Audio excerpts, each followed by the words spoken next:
Dekat belakang saya, ini adalah kita punya tapak projek pelaburan Kuala Terengganu. Usaha Kerajaan Negeri melalui Majlis Bandaraya Kuala Terengganu MBKT menjanjikan potensi besar dalam merancangkan lagi pembangunan bandar sekaligus melonjakkan sektor pelancongan dan sosial ekonomi penduduk negeri ini. Di mana dekat sini kita akan bina satu bangunan homestay yang berkonsepkan hotel. Dan apa yang specialnya tentang projek dekat belakang saya ni, check in, check out, marketing, cleaning, maintenance, semua dah diuruskan oleh kita punya operator. Unit yang paling kecil sekali, which is unit studio.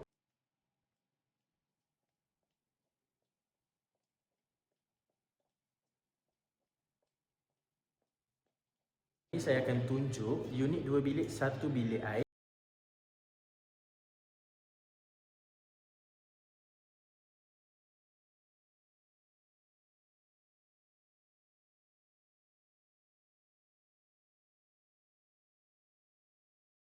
Tiga unit, 3 bilik.